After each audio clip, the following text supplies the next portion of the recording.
l'endométriose nous plonge dans le désespoir, mais heureusement qu'il y a Endo-Espoir. L'ONG Endo-Espoir, dorénavant dans le cercle fermé des entités en croisade contre l'endométriose, un mal latent qui ronge en silence les femmes au dire de la présidente de l'ONG Endo-Espoir qui fait un plaidoyer à l'endroit des autorités. Je souffre d'endométriose. Je sais ce qu'est l'endométriose. Je vis l'endométriose. 10 à 20% environ des femmes en âge de procréer sont sujettes à l'endométriose.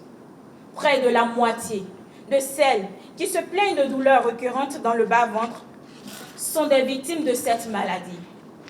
Et dans cette catégorie de victimes, certaines n'auront jamais d'enfants. D'autres peuvent subir des complications pouvant conduire jusqu'à la mort. C'est au regard de tout ceci que j'ai décidé d'embrasser la cause qui est de faire connaître l'endométriose, de sensibiliser les citoyens et d'accompagner dans la mesure du possible les victimes. C'est ainsi qu'est né Endo-Espoir. Chaque femme béninoise victime d'endométriose, là n'est pas notre vocation. Mais nous aurions déjà remporté une grande victoire en faisant mieux connaître la maladie.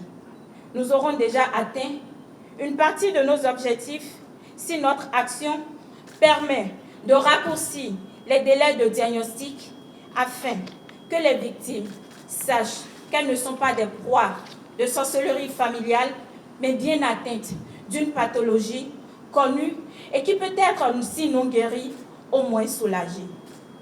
Nous aurions remporté la plus grande victoire si les autorités sanitaires de notre pays, grâce notamment à notre plaidoyer, accordent une plus grande attention aux personnes atteintes par cette maladie. Face au cri de cœur de la présidente de l'ONG Endo-Espoir, le parrain de l'événement, Louis Gouéounou Vlavonou, ne reste pas insensible. Ma première rencontre avec la maladie, si je puis le dire, remonte à l'année 2020 avec Innocencia, ma fille adoptive. Mais à vrai dire, je savais qu'elle traînait une pathologie sans savoir de quel mal elle souffrait. Quand bien même, il y a environ 10 ans que j'assiste avec elle, impuissant, à ces séances de douleur, à tel point que sur 7 jours de la semaine, elle en passait 3 ou 4 d'hospitalisation.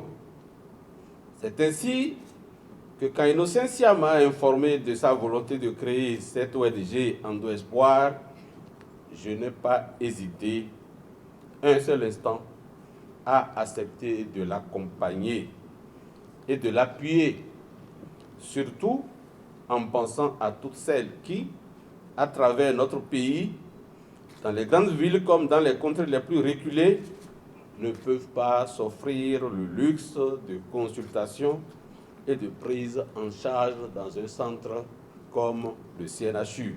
Dans les tout prochains jours, une campagne de sensibilisation à l'endroit des femmes sera lancée sur l'existence de l'endométriose et la nécessité de vite faire le dépistage.